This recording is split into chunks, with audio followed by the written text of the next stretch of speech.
Good morning student, कैसे हैं आप सभी।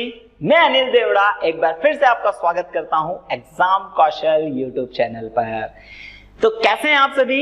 चलिए, तो एक बात यहां पर ध्यान से देखिएगा, ये हमारी चल रही है 11th फिजिक्स की चैप्टर नंबर 2। ये एक लेक्चर सीरीज चल रही है जिसमें मैं आप लोगों को पूरा 11th का सिलेबस आप लोगों को पढ़ाऊंगा बहुत ही बढ़िया तरीके से। तो आज की इस क्लास में हम देखेंगे जो लास्ट हम पढ़ चुके थे कि यूनिट क्या होती है, तो आज की क्लास में हमें पढ़ना है उन सारी यूनिट की डेफिनेशंस। तो चलिए करते हैं क्लास को शुरू।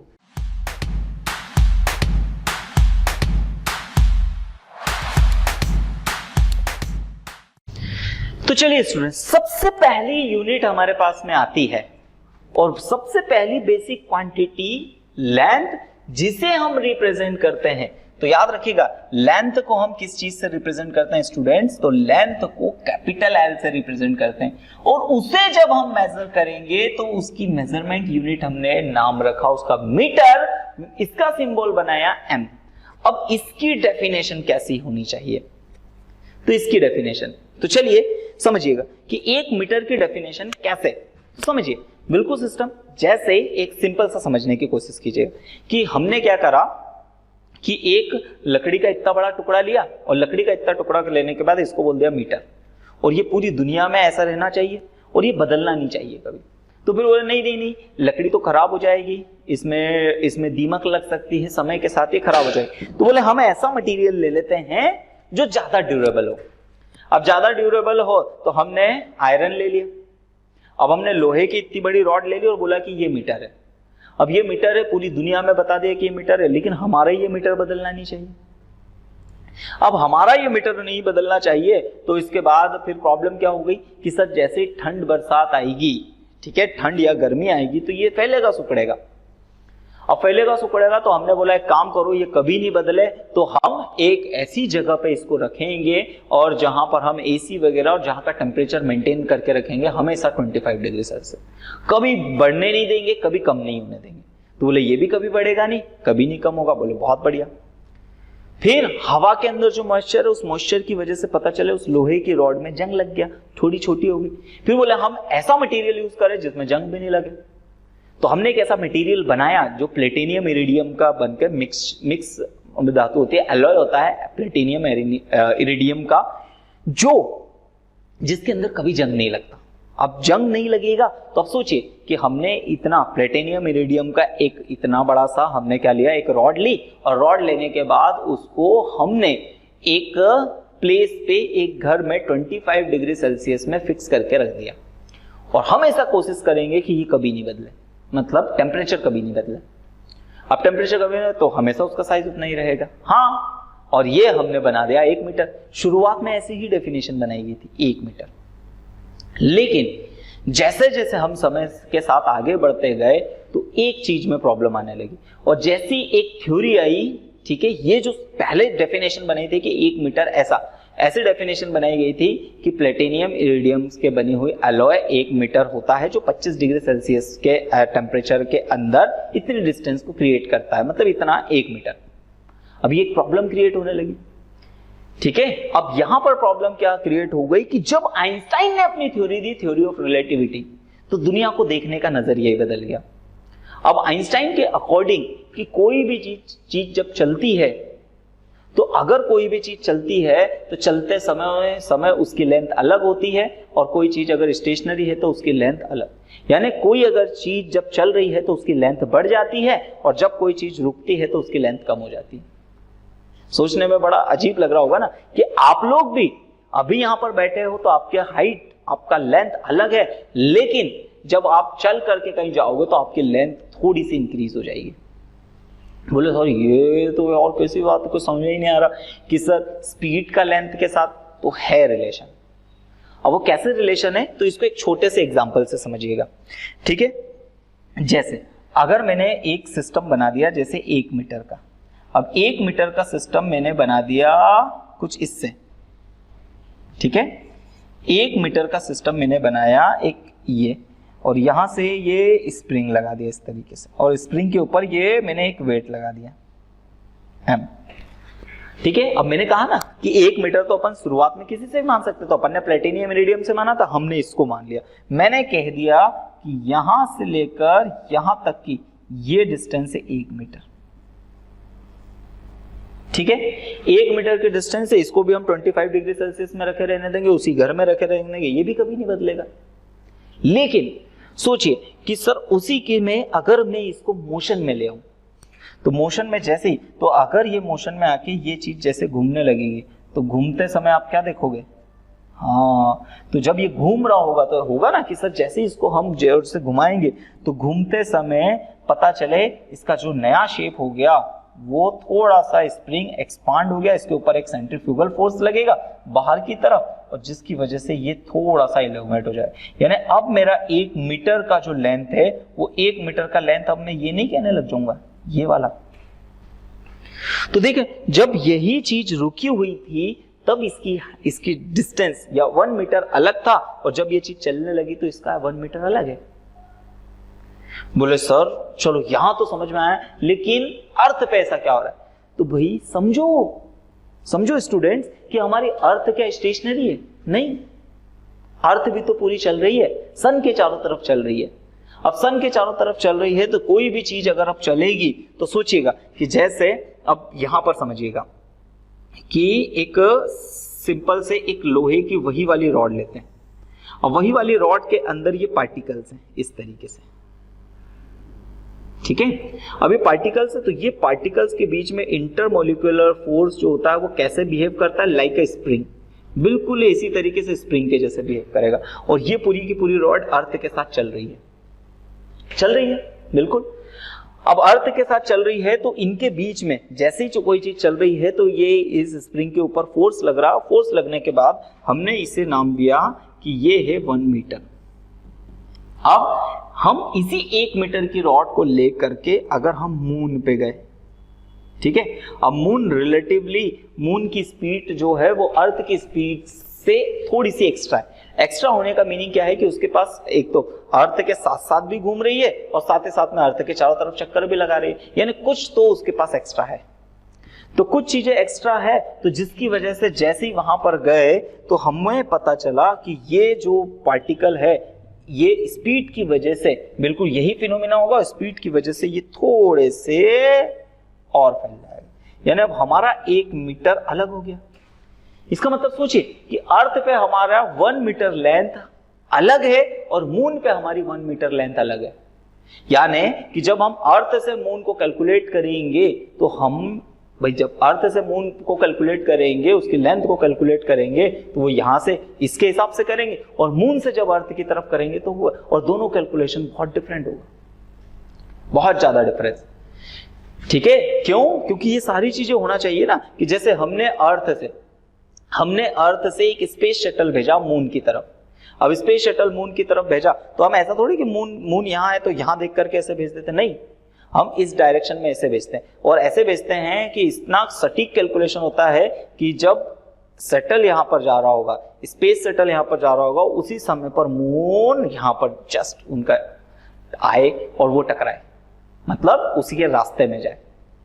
लेकिन अगर हमने ऐसे ही करके लगा दिया तो पता चले कि जब मून आया और यही कैलकुलेशन अगर हमारा थोड़ा सा भी डिफरेंस हो गया तो क्या हो सकता है कि हो सकता है स्पेस शटल पहले पहुंच जाए, मून आए नहीं, या फिर मून निकल जाए उसके बाद स्पेस शटल, या फिर हम जहां मून को लैंड, जो स्पेस शटल को मून के जिस हिस्से पर लैंड करवाना चाहते हैं वहां पे वो लैंड नहीं होगा।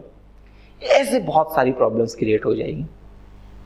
तो ये मीटर की जो डेफिनेशन थी ये इस तरीके से बिगड़ गई, यानी स्पेस में हम जाएंगे तो मीटर अलग हो जाएगा, हर एक जगह पर स्पीड की वजह से मीटर अलग। हाँ, ये हमारे अर्थ पे सेम रहेगा क्योंकि अर्थ पे लगभग हर एक हिस्से पे स्पीड सेम है, तो इसलिए अर्थ पे तो सेम है। लेकिन जब भी हम यूनिवर्स की बात करेंगे, बाहर जाने की बात करेंगे, हमारे सोलर सिस्टम की बात करेंगे, तब ये मीटर की डेफिनेशन रॉन्ग हो जाएगी।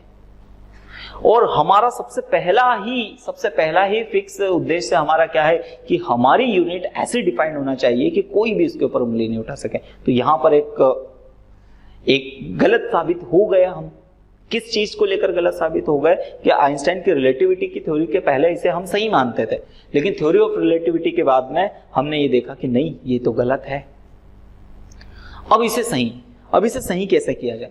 तो अब हम ढूंढने लगे हमारे नेचर में। हमारे नेचर में क्या ढूंढने लगे कि हमारे नेचर में हमने देखा कि ऐसी कौन सी चीज है जो स्पीड के साथ नहीं बदलती। तो बोले कि ऐसी चीज नहीं बदलती, वेलोसिटी ऑफ लाइट। हाँ, तो वेलोसिटी ऑफ लाइट कभी नहीं बदलती, यानी कि लाइट अर्थ पे भी उसी स्पीड से चलेगी, मून पर भी उसी स्पीड से चलेगी। सॉरी, थोड़ा सा मैंने गलत बोल दिया, वैक्यूम में सेम स्पीड से चलेगी। वैक्यूम का मतलब जहां पर कुछ भी नहीं हो। वैक्यूम में लाइट की स्पीड हमेशा एक जैसी रहती है, फिर चाहे वो कहीं भी जाए। जैसे हम कोई मीडियम ले आएंगे तो थोड़ा सा वो रेजिस्टेंस की वजह से स्पीड कम होगी, लेकिन हमने स्पेशल क्या फिनोमिना ले लिया? वैक्यूम।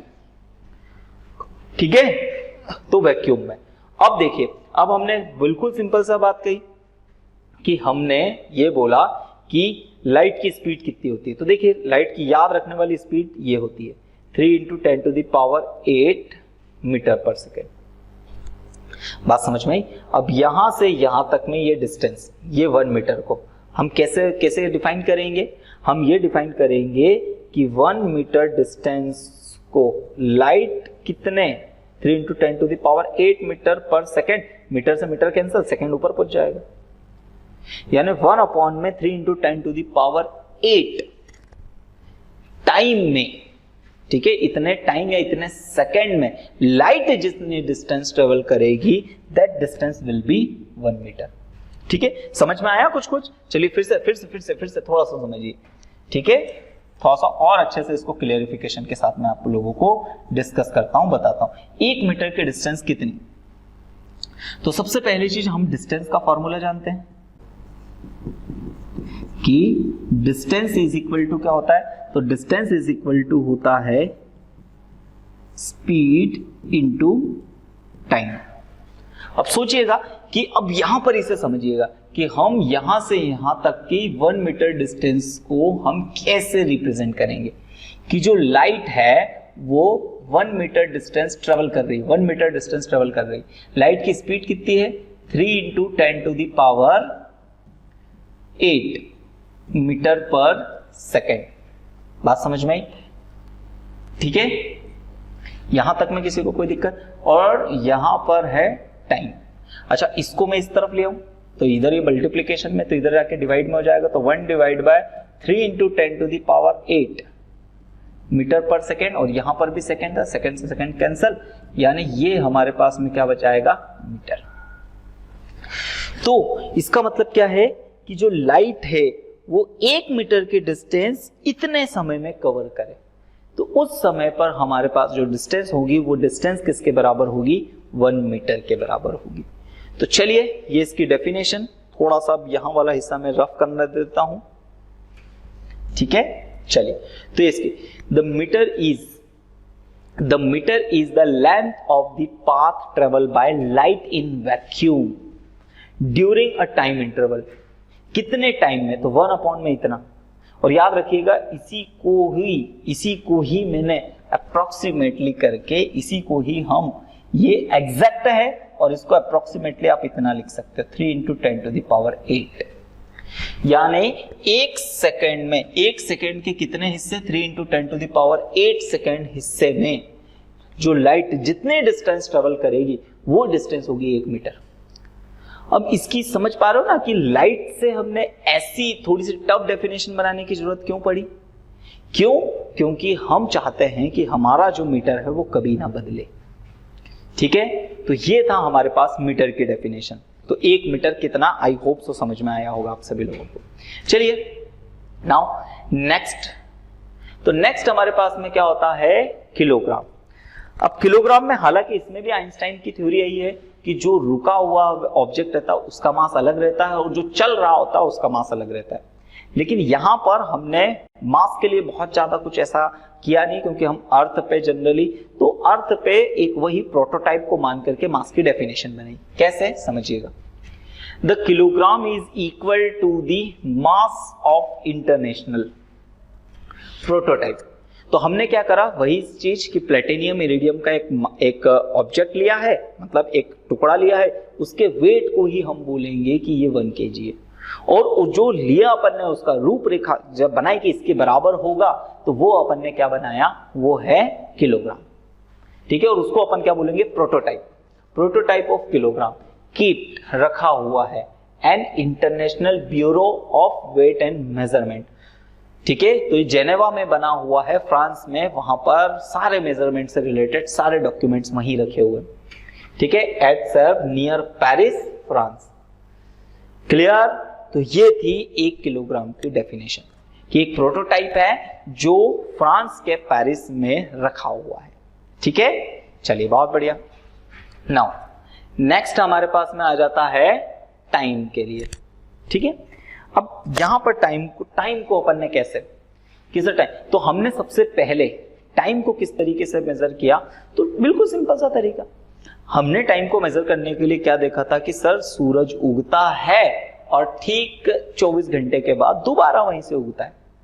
फिर हम ही ने उसे के पार्ट करे, मिनट बनाए, सेकेंड, और मतलब आवर्स बनाए, मिनट बनाए, सेकेंड्स बनाए। अब ये हमने टाइम के बिल्कुल परफेक्ट डेफिनेशन चल रही थी, लेकिन फिर से एक प्रॉब्लम होने लगी। क्या प्रॉब्लम होने लगी कि टाइम का कैलकुलेशन कैसे, समझिएगा कि जैसे जब मैं यहां से खड़े होकर देख रहा था, मैंने देखा कि एक प्लेन जो है, प्लेन एक इस कॉर्नर से इस कॉर्नर तक, मतलब मुझे दिखता है यहां से एक बिंदु से दूसरे बिंदु तक जब प्लेन उड़ के जा रहा था, तो वो वहां से वहां तक ट्रेवल करने के लिए 10 सेकंड लेता है। 1 2 3 4 5 6 7 8 9 10 सेकंड लेता है। मैंने आज देखा 10 सेकंड ले लिया, कल रहा था 10 सेकंड लिया, तीसरे दिन देखा 10 सेकंड, बिल्कुल सही था, सब चल रहा था बिल्कुल। लेकिन एक दिन जब मैं इसको खड़े होकर देख रहा था, तो मैंने वहां पर उसे नीचे, मतलब मेरे पैरों के नीचे ट्रेन का प्लेटफॉर्म, मतलब ट्रेन में बैठ के, अब ट्रेन ऐसे चल रही थी। अब जैसे ही ट्रेन जब चल रही थी, मैंने उस दिन उसको देखा तो 1 2 3 4 5 6, अरे ये तो 8 सेकंड में पहुंच गया। अब समझ लो ना कि मैं जब देख रहा हूं तो मेरे देखने के हिसाब से ये इधर जा रहा है, ट्रेन इधर जा रही है, तो सोचिए मैं जब ऐसे चल रहा है तो वो ऐसे करके 8 सेकंड में मुझे बहुत जल्दी पहुंचते हुए दिख गया। या फिर ऐसा भी हो सकता है कि ट्रेन इस डायरेक्शन में चल रही है, मैं अब यहां से इसको देखूंगा तो देखते देखते क्या हो गया, इमेजिन कीजिए ना, ऐसे करते करते ये, तो मुझे को देखा कि 12 सेकंड लग गए। तो अब हम इसके कैसे, यानी फिर से टाइम भी स्पीड के ऊपर डिपेंड करता है। ठीक है, कि जहां पर स्पीड ज्यादा होती है तो वहां पर क्या होता है, टाइम एक रिलेटिव क्वांटिटी है। रिलेटिव क्वांटिटी मतलब एक दूसरे को देखने के लिए हमको स्पीड का भी कैलकुलेशन, तो इसीलिए टाइम की भी हमको इसी तरीके से डेफिनेशन बनाना पड़ी। अब टाइम की डेफिनेशन बनाने के लिए हमने एक ऐसा हम टाइम बनाना चाहते हैं तो जो एग्जैक्ट कैलकुलेशन के साथ में थोड़ा सा भी चेंज नहीं हो। जैसे हमने ये करके देखा, जो हमारे डायल वाली घड़ी होती है वो हमने स्पेस शटल पे लगाई, और स्पेस शटल पे जैसे ही वो स्पीड से हमारे अर्थ के मतलब स्पेस में जाती है और जब वापस आती है तो वहां पर उस घड़ी का टाइम हमारे अर्थ के टाइम से बदल चुका होता है। अब सोचिए जरा सा ये टाइम अगर बदल रहा है तो भले वो मिलीमीटर में या सॉरी मिलीमीटर बोल दिया मैंने, वो टाइम बहुत ही छोटा सा मिली सेकेंड में अगर वो टाइम बदले, तब भी यहां पर करोड़ों अरबों खरबों हमारी पूरी अर्थव्यवस्था क्रैश कर जाएगी, क्योंकि सब कुछ टाइम के ऊपर चल रहा है। सब कुछ, हर एक हिस्सा, हम काम कर रहे हैं टाइम के हिसाब से, आप पढ़ रहे हो टाइम के हिसाब से, लोगों का कैलकुलेशन चल रहा है टाइम के हिसाब से, लोगों को स्कॉलरशिप मिल रही है टाइम के हिसाब से, शेयर मार्केट चल रहा है टाइम के हिसाब से, हर एक चीज टाइम के हिसाब से चल रही है। हमारे जो टेलीकास्ट हो रहा है वो भी टाइम के अकॉर्डिंग, और हम ऐसी घड़ी पे तो भरोसा कर ही नहीं सकते जो बदल जाए। तब हमने यहां पर एक टाइम को कैलकुलेट करने के लिए एक स्पेशल घड़ी बनी, और वो स्पेशल घड़ी हमने बनी सीजियम की। देखिए, the second is the duration of 9 इतना पढ़ लीजिएगा आप, 9192631 पीरियड ऑफ रेडिएशन। ठीक है, radiation corresponding to the transition between 2 hyperfine levels, ठीक है, of the ground state of caesium. ठीक है, 133 एटम। बोले सर बड़ी भयंकर डेफिनेशन है ये तो। ठीक है, चलिए समझिएगा कैसे समझना। अब ये चीज थोड़ा सा समझने के लिए टफ है, क्योंकि आप लोगों ने स्टूडेंट्स 11th क्लास में थोड़ा सा कम पढ़ा है, फिर भी अपन समझ सकते हैं। देखिए, अब ये है हमारे पास में एक सीजियम, ठीक है, सीजियम 133 का एटम, और ये हमने क्या है, ये है उसकी ग्राउंड स्टेज। ये क्या है उसकी ग्राउंड स्टेज। ग्राउंड स्टेज मतलब यहां पर एक इलेक्ट्रॉन है, ठीक है। अच्छा, अब जैसे ही यहां पर एक इलेक्ट्रॉन है तो इस इलेक्ट्रॉन को नीचे से हम देते हैं एनर्जी, और वो हमने हीट के फॉर्म में दे सकते हैं, अलग अलग फॉर्म में एनर्जी जैसी दी। अच्छा, जैसे ही एनर्जी दी तो ये क्या होता है, इस तरफ ऐसे घूमता है और घूमते घूमते इसकी एनर्जी बढ़ जाती है, तो ये सेकेंड ऑर्बिट में पहुंच जाएगा। कहां कूद के? सेकेंड ऑर्बिट में। फिर आगे चल के हम देखेंगे कि ये सेकेंड ऑर्बिट में पहले यहां था ग्राउंड लेवल पे, फिर कहां पर पहुंच गया, ये था ग्राउंड स्टेट में, फिर ये चले गया अपनी एक्साइटेड स्टेट में।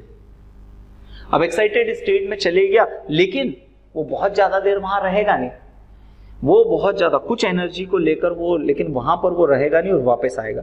अब सोचिए, जैसे ही ये वापस आ रहा होगा, अब यहां पर सारी चीजें यहीं से समझना है, जैसे ये वापस आ रहा होगा तो इतने सारे अपने साथ काइनेटिक एनर्जी लेके आ रहा होगा, और ये अपने इस लेवल पे, तो जैसे आया आया आया यहाँ पर रुक नहीं पाएगा, गलती से इधर चलेगी। अच्छा, फिर गलती से इधर चलेगा, फिर ये मुड़ के फिर ऐसे जाएगा और फिर ऐसे, और इस तरीके से ये इस तरीके से, और फाइनली धीरे धीरे करके ग्राउंड स्टेट में आ जाएगा। बिल्कुल उसी तरीके से जैसे झूले को, जैसे ही झूले को अपन ने यहां से छोड़ा तो झूला कहां, अपने ग्राउंड स्टेट में आना चाहता है, मतलब अपने मेन पोजीशन पे आना चाहता है, लेकिन उसके पास इतनी ज्यादा काइनेटिक एनर्जी होती है कि यहां रुकता नहीं और वो आगे निकल जाता है। फिर उसके पास में वापस इस तरफ, इस मेन पोजीशन पे रुकने की तरफ आता है, यहां रुक नहीं पाता, फिर इधर निकल जाता है। तो इसी तरीके से जब एक इलेक्ट्रॉन ऐसे घूमते घूमते अपने ग्राउंड स्टेट में आया, तो घूमते घूमते जैसे ग्राउंड स्टेट में रुक नहीं पाया, फिर वो इस तरीके से, तो वहां पर इस तरीके से मोशन करने लग जाएगा, और इसी को हम बोलते हैं, इसी को बोलते हैं कि ये क्या करने लग जाएगा, तो ये ऑसिलेशन करने लग जाएगा। अब जैसे ये ऑसिलेशन करने लग जाएगा तो क्या क्रिएट करेगा, एक फ्रीक्वेंसी क्रिएट करेगा। ये ऊपर नीचे ऐसे, ये ऐसे ऐसे जाने के इसको ऑसिलेशन बोलते हैं, और बहुत ज्यादा जल्दी जल्दी हो जाता है, या एक सेकंड में फ्रीक्वेंसी, मतलब एक सेकंड में जितने ये ऑसिलेशन कंप्लीट करता है उसे हम उसकी फ्रीक्वेंसी बोलने लग जाते हैं, ठीक है। अब ये किस फॉर्म में है, तो ये जैसे यहां से इस तरह से, तो ये अपने बाहर लाइट निकाल रहा है, ठीक है। आगे चल के हम पढ़ेंगे कि जैसे ये आ करके इस तरीके से, तो जितनी एनर्जी उसने जाते टाइम ली थी, देखो समझना स्टूडेंट, कि नीचे जाते टाइम उसने अगर 5 इलेक्ट्रॉन वोल्ट एनर्जी ली थी, तो वापस अगर उसी में आना है तो 5 इलेक्ट्रॉन वोल्ट एनर्जी रेडिएट भी करना पड़ेगी, निकालना पड़ेगी, तो वो एक रेडिएशन के फॉर्म में करेगा, और वो रेडिएशन हमें इस तरीके से बाहर मिलेगी, ऐसे ऐसे, ठीक है। इसी तरीके से ये थोड़ी सी कम होते जाएगी, जैसे ये अंदर हो रहा है वैसे इसकी एनर्जी बाहर हमको मिल जाएगी कम, और हम इसकी स्टडी कर सकते हैं, हम इसकी फ्रीक्वेंसी इसको नाप सकते हैं, इसके हमने ऐसे इक्विपमेंट बनाए हैं, इसे हम नाप सकते हैं, इसकी फ्रीक्वेंसी को मेजर कर सकते हैं।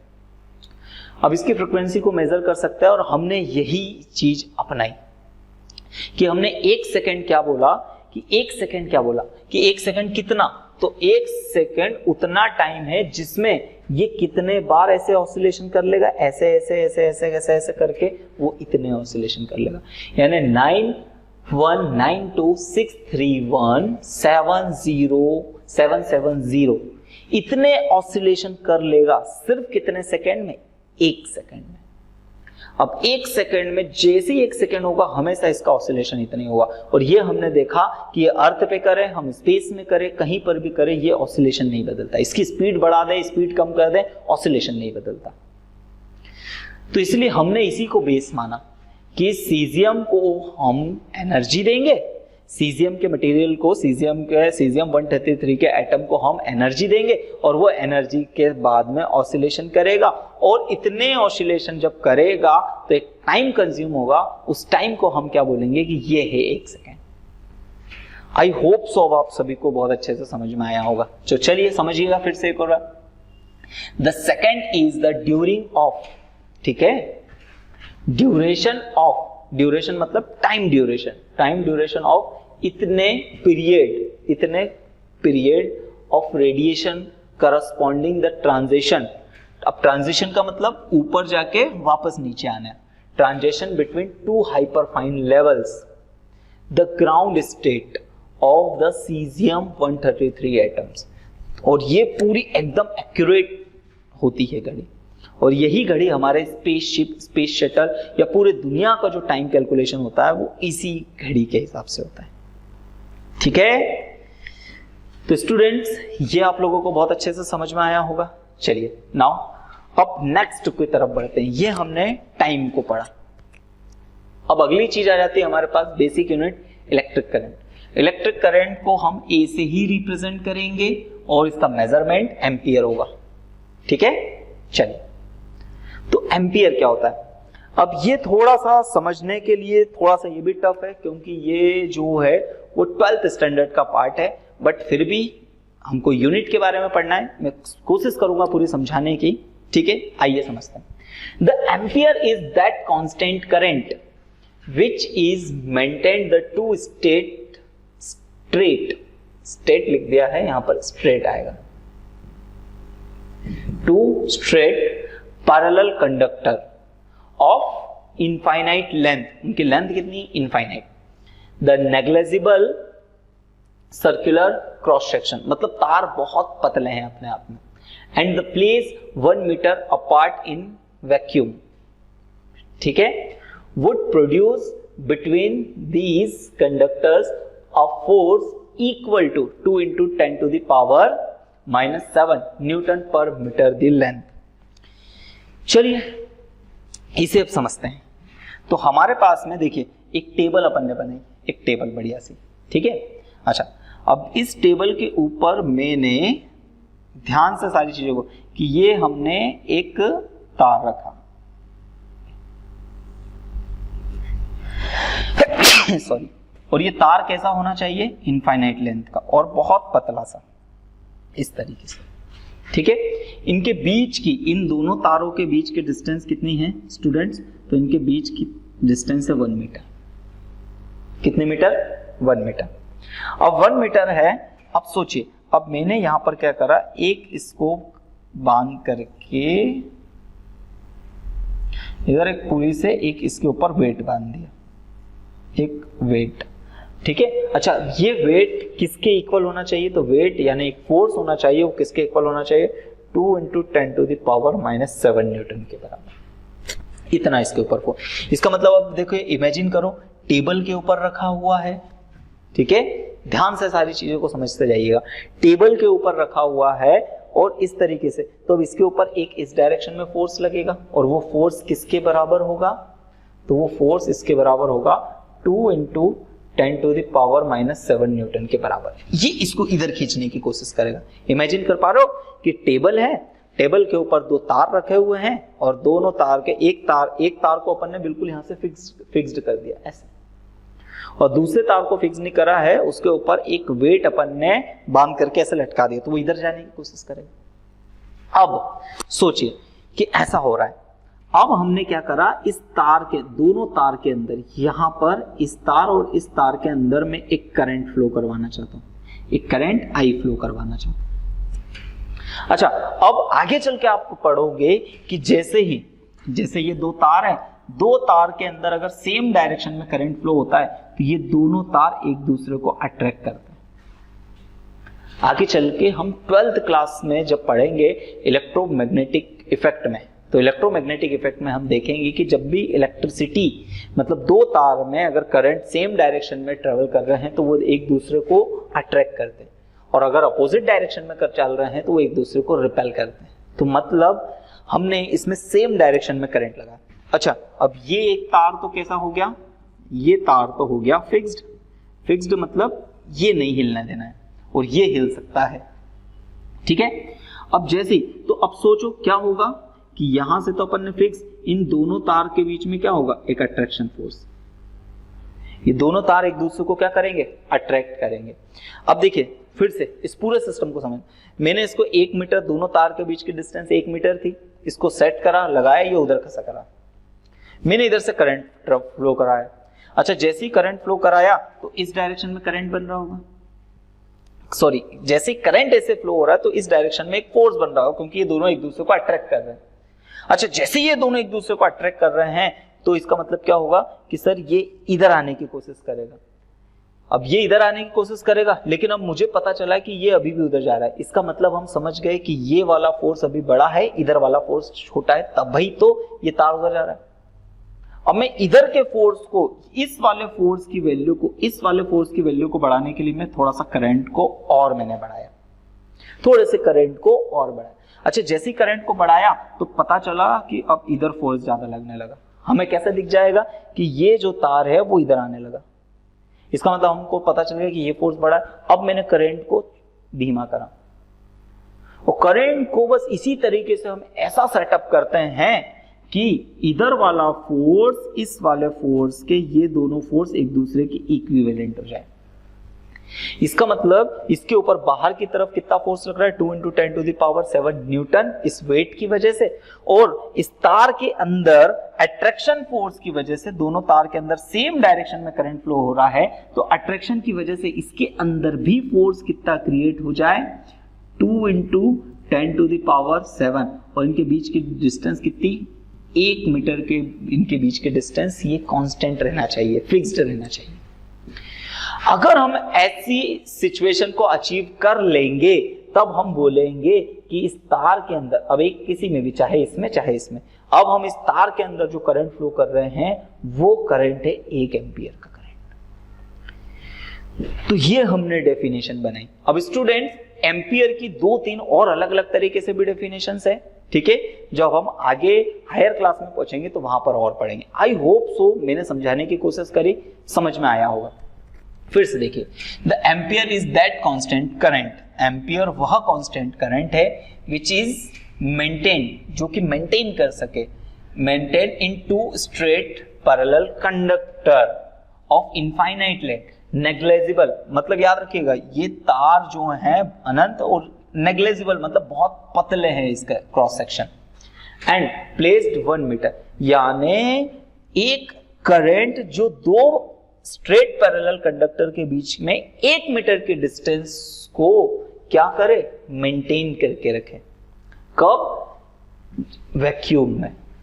Would produce between this conductor a force, और इनके बीच में जो फोर्स हो वो कितना क्रिएट होना चाहिए, 2 × 10⁻, कितना, -7 न्यूटन। तो अब याद रखिएगा ये भी पूरे तार के नहीं, हर मीटर के अंदर इतना होना चाहिए, ठीक है। तो उस समय पर जो करंट होगा वो करंट 1 एम्पियर के बराबर होगा, ठीक है। तो ये थी student definition of 1 ampere current. Now अगले टेम्परेचर। अब इस टेम्परेचर को भी आगे चल के हम स्टूडेंट्स जानेंगे, ये हम लोगों को 11th क्लास में 11th क्लास में ही पढ़ना है, थर्मोडायनेमिक्स में। तो देखिएगा, the kelvin is a fraction. 1 kelvin क्या होता है, तो 1 केल्विन इसके बराबर होता है 1/273.16 the thermodynamics temperature of triple point of water.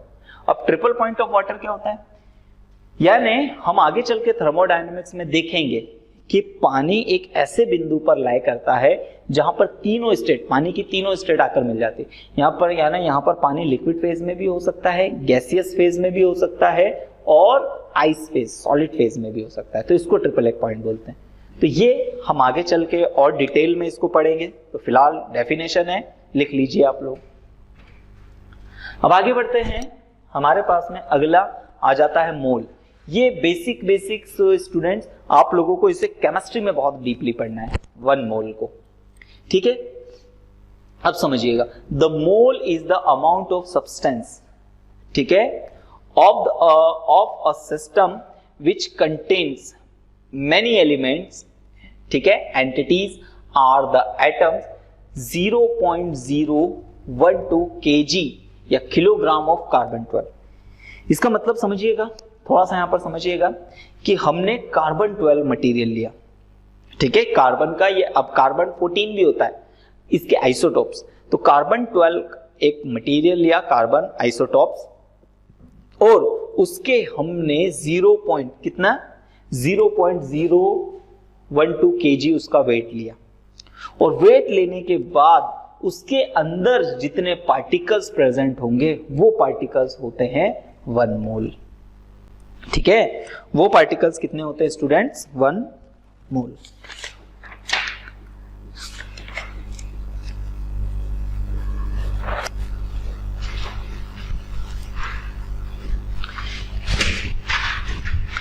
तो 1 मोल इज इक्वल टू किसके इक्वल होता है?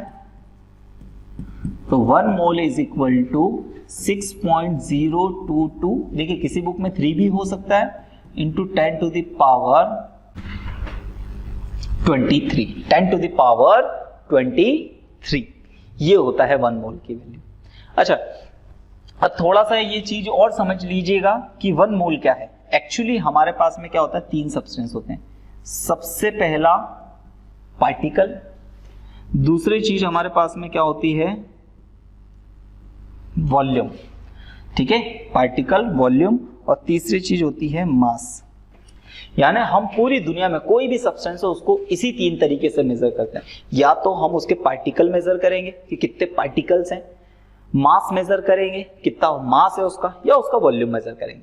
जैसे अगर हम गैस की बात करें, ठीक है, किसकी बात करें, जैसे हम गैस की बात करें तो गैस को हम तीनों तरीके से रिप्रेजेंट कर सकते हैं। जैसे ऑक्सीजन गैस की बात करें तो ऑक्सीजन गैस के अंदर ऑक्सीजन के पार्टिकल्स होंगे इस रूप में, और ऑक्सीजन का वेट कितना होगा मास के रूप में भी शो करते सकते हैं, और ऑक्सीजन कितना स्पेस ऑक्यूपाई करेगा वॉल्यूम के रूप में भी। अब मोल क्या है, तो साइंटिस्टों के द्वारा बनाया गया मोल इनके बीच में एक ब्रिज का काम करता है। यानी अगर मुझे मास से पहले मोल में जाएंगे, फिर मोल से हम पार्टिकल में जा सकते हैं, मोल से हम वॉल्यूम में भी जा सकते हैं। ये इसका मतलब क्या है कि मास से सीधे पार्टिकल में जाने का मेरे पास कोई रास्ता नहीं है। मुझे मास को सबसे पहले मोल में कन्वर्ट करना पड़ेगा, फिर मोल से पार्टिकल में जा सकता हूं। मेरे पास वॉल्यूम से मास में जाने का कोई तरीका नहीं है, ठीक है, इसे समझिएगा। अब मास से अगर मुझे मोल में जाना है तो मुझे एक फॉर्मूला लगाना पड़ेगा नंबर ऑफ मोल का। तो नंबर ऑफ मोल का फॉर्मूला होता है मास अपॉन में मॉलिक्यूलर मास, ठीक है। तो यहां से नंबर ऑफ मोल्स मिलेंगे, और एक मोल में हमेशा कितने पार्टिकल होंगे, 6.022 into 10 to the power 23 particles, ठीक है। अच्छा, फिर इसी के बाद समझिएगा कि एक मोल अगर कोई गैस है तो उसका वो वॉल्यूम कितना होता है, तो 22.4 लीटर, 22.4 लीटर। अगर अपन एक मोल गैस की बात करते हैं तो कितना वॉल्यूम होता है उसके पास में, तो 22.4 लीटर। तो ये एक छोटा सा था, बहुत ज्यादा मच डिटेल में आप लोगों को इसका कैलकुलेशन के साथ में इसको आप केमिस्ट्री में पढ़ोगे। चलिए आगे बढ़ते हैं। अब हमारे पास लुमिनस इंटेंसिटी। लुमिनस इंटेंसिटी मतलब कैसे, इसे हिंदी में अगर हम कहें तो ज्योति तीव्रता, यानी लाइट की इंटेंसिटी, लाइट की कितनी चमक है, उस लाइट की चमक के बारे में बात करेंगे। तो इसकी यूनिट सिंपल कैंडेला बनाई गई, क्योंकि पुराने समय में क्या करते थे, कैंडल जलाते थे।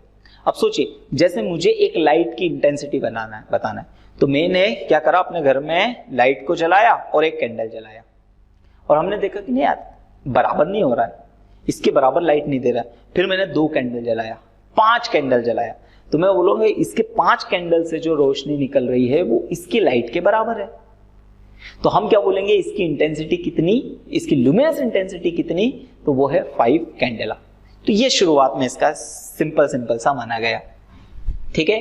लेकिन आगे चल करके इसको और टेक्निकली टर्म में नाम दिया गया, the intensity of a given source, ठीक है। किसी भी गिवन सोर्स से कितनी लाइट निकल रही है, source that emits monochromatic radiation. अब मोनोक्रोमेटिक का मतलब क्या होता है, एक रंग का लाइट निकलना चाहिए, एक ही रंग का। उसकी फ्रीक्वेंसी कितनी होनी चाहिए, 540, ठीक है, 540 into 10 to the power 12 hertz की फ्रीक्वेंसी। द इमिट एनर्जी, और ये एनर्जी कितने रेडिएट करेगा, 1/683 वॉट पर स्टेरेडियन। चलिए अब इसे यहां पर अच्छी तरीके से समझते हैं। जैसे अब समझिएगा कि यहां पर हमारे पास में क्या है, एक कैंडल है, ठीक है। हालांकि मान लेते हैं ये कौन सी, सोडियम लैंप की कैंडल है, सोडियम लैंप, ठीक है। अच्छा, अब सोडियम लैंप की कैंडल है तो ये क्या करेगी, ये लाइट अपने चारों तरफ निकालेगी। अच्छा, अब चारों तरफ निकालेगी तो यहां पर सबसे पहले स्टेरेडियन को समझिएगा। तो हमारे पास देखिए सिंपल एंगल का फॉर्मूला क्या होता है। सिंपल अगर अपन प्लेन एंगल की बात करें तो प्लेन एंगल का फॉर्मूला होता है हमारे पास में, ये आगे चल के और बताने वाला हूं मैं। प्लेन एंगल का फॉर्मूला होता है हमारे पास में आर्क अपॉन में रेडियस, ठीक है। अब सॉलिड एंगल का फॉर्मूला हमारे पास में क्या होगा स्टूडेंट? तो सॉलिड एंगल का फॉर्मूला होता है एरिया अपॉन में रेडियस, एरिया अपॉन में रेडियस। चलिए समझिएगा। अच्छा, अब ये लाइट जैसी, तो लाइट इधर से ऐसे ट्रेवल कर रही है, कुछ ऐसे, भाई सभी दूर पे ले गए, लेकिन हमने यहां से एक ऐसा एक कोण लिया। अच्छा, इसकी ये जो रेडियस है, ये रेडियस भी कितनी करी 1, और इसका ये जो एरिया बनेगा, ये जो एरिया, इसका एरिया भी कितना होगा 1 मीटर स्क्वायर। और यहां पर ये जो लाइट आ रही है, ये लाइट इतने एरिया पे गिरेगी, इतने एरिया पे गिरेगी, तो यहां पर जो एनर्जी ट्रांसमिट होना चाहिए इस एरिया में, वो 683 वॉट एनर्जी ट्रांसमिट होना चाहिए। इतना बात समझ में आ रही है? फिर से चीजों को समझिए कि एक, हाँ, और यहां से जो लाइट की फ्रीक्वेंसी है वो कितनी होनी चाहिए 540 इंटू 10⁻12 हर्ट्ज। यानी एक ऐसी लाइट निकल रही है जो 540 इंटू 10⁻12 हर्ट्ज की फ्रीक्वेंसी वाली लाइट को इमिट कर रही है। और यहां से ये 1 मीटर के डिस्टेंस पर जो एक एंगल के, मतलब एक जो सर्कल क्रिएट होगा, जो एरिया बनेगा, उस एरिया कितना होना चाहिए 1 मीटर स्क्वायर। और उस समय पर वो यहां पर कितनी लाइट छोड़ेगी, मतलब कितनी एनर्जी देगी, तो वो देगी 683 वॉट एनर्जी देगी। समझ में आया? 1 मीटर पे। तो इसे ही हम बोलेंगे कि इसकी जो इंटेंसिटी है वो कितनी है 1 कैंडेला इंटेंसिटी कैंडेला को, ठीक है। तो यहां तक ये समझिएगा कि जो लाइट एनर्जी इमिट करेगी वो 1 मीटर स्क्वायर पे 683 वॉट एनर्जी जब इमिट होगी, तो हम बोलेंगे उसकी इस लाइट की इंटेंसिटी कितनी है, तो वो है, उसकी चमक कितनी है 1 कैंडेला, ठीक है। चलिए तो आगे बढ़ते हैं। ये अपन ने 7 फंडामेंटल क्वांटिटीज को पढ़ा। अब अपन 2 सप्लीमेंट्री क्वांटिटीज को स्टडी करेंगे, और वो है प्लेन एंगल, ठीक है। चलिए, द रेडियन, ठीक है। सबसे पहले तो प्लेन एंगल क्या होता है? तो एंगल बेसिकली क्या होता है? The inclination between 2 lines, 2 line के बीच के इंक्लिनेशन को हम बोलेंगे एंगल। चलिए, तो अब इसको, तो हमारे पास में फॉर्मूला होता है प्लेन एंगल का।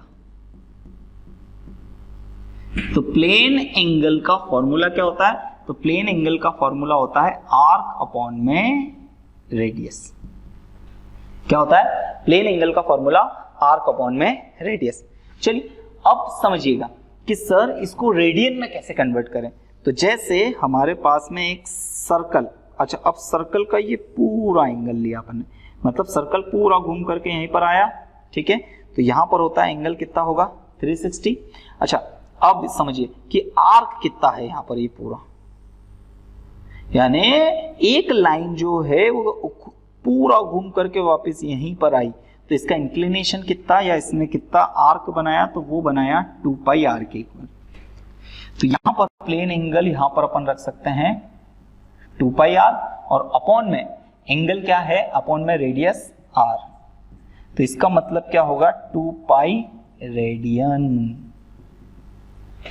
अब 2 पाई रेडियन, इसका मतलब जब 360 डिग्री का एंगल होगा तो वो 360 एंगल 2 पाई रेडियन के बराबर होगा।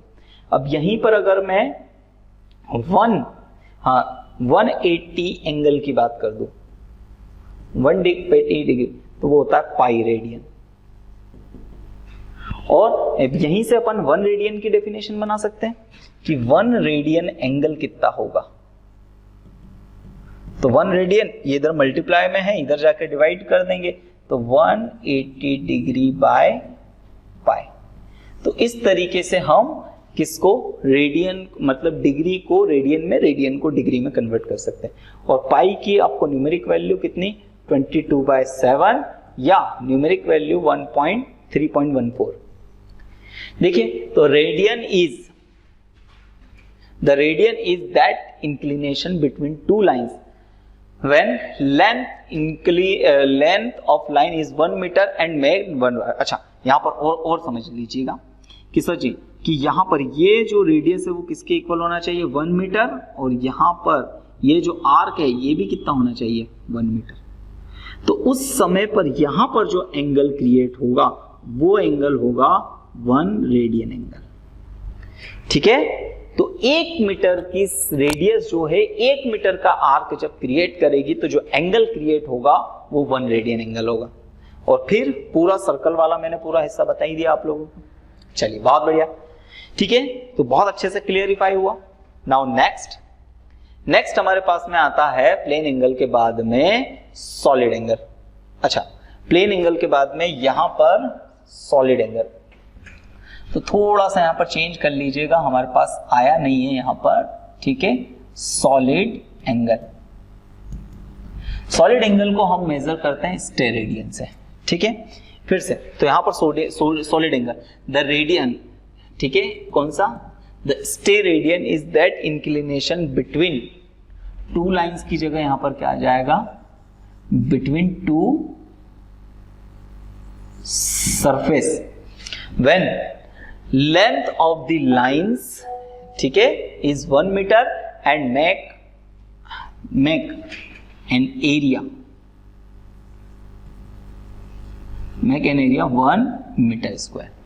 ठीक है, चलिए समझिएगा, जैसे कि हमारे पास में यहां से इस तरीके से ये चीज है। ठीक है, ये होना चाहिए 1 मीटर और ये है एक स्फेयर, ठीक है, इसका एरिया। तो 1 स्टेरेडियन क्या बराबर होता है, तो देखिएगा सॉलिड एंगल किसके इक्वल होगा, तो सॉलिड एंगल होगा एरिया, और एरिया के अपॉन में क्या होगा, तो यहां पर याद रखिएगा रेडियस का स्क्वायर। तो स्फेयर का एरिया क्या होता है, 4 पाई आर स्क्वायर, नीचे रेडियस का स्क्वायर, यहां से कैंसिल होगा तो 4 पाई रेडियन।